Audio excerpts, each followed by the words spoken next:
Hello friends, स्वागत है आपका इस जर्नी में। फ्रेंड्स, हम आज जानेंगे कि सेपरेशन में डीएम का क्या हाल होता है ना।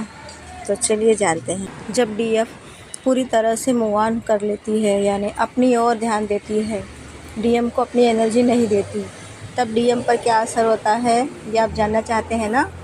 तो सुनिए, डीएम को अपनी डीएफ की बहुत याद आती है, लेकिन वो समझ नहीं पाते क्योंकि वो लॉजिकल माइंड के होते हैं ना।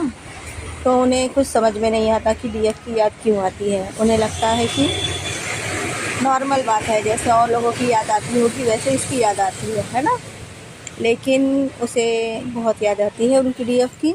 और डीएम के साथ बहुत कुछ होता है, जैसे हेल्थ इशू हो जाते हैं उनको, बीपी, शुगर और भी कई सारी बीमारियां हो जाती है ना।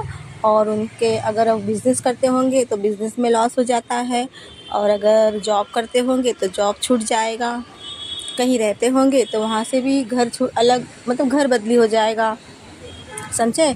और कई रिश्तों में होंगे तो रिश्ते भी ख़राब हो जाएंगे, थर्ड पार्टी से भी परेशानी आ जाएगी, घर परिवार में भी बहुत सारे इश्यूज़ हो जाएंगे, बच्चों से लेकर, बच्चों से संबंधित, और भी वाइफ या जो भी उनके अगर गर्लफ्रेंड होगी उनसे संबंधित बहुत सारी परेशानियां उनके जीवन में आ जाएगी।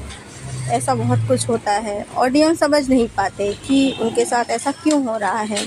ये सब इसलिए होता है कि डीएफ अपनी एनर्जी अब उनको देना बंद कर देती है ना। यानी कि जो डीएम के साथ जो कुछ सब कुछ अच्छा हो रहा होता है ना, वो सिर्फ डीएफ के गुड लक की वजह से हुआ होता है, और ये डीएम समझ नहीं पाते।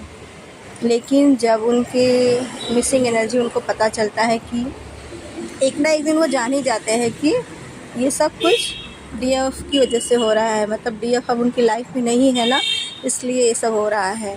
लेकिन ये सब समझने के लिए, उनको समझने के लिए बहुत समय लगता है। यानी कि सब कुछ डीएम के ऊपर जो कुछ भी हो रहा है, तकलीफ़ें, देखिए इसमें हमें डीएफ को अपने ऊपर ब्लेम लेने की ज़रूरत नहीं है, अपने आप को कोसने की ज़रूरत नहीं है कि हमने अपनी एनर्जी शिफ्ट कर ली और हमारे डीएम की ये हाल हो रही है ना। तो इस पहले ये समझें कि आपने डीएम की एनर्जी को अपने पास नहीं लिया, आपने अपनी एनर्जी को सेव किया है। तो इसी तरह से आप अपनी एनर्जी को सेव करें ताकि डीएम को आपकी एनर्जी का भी एहसास हो ना कि आप क्या है, समझे।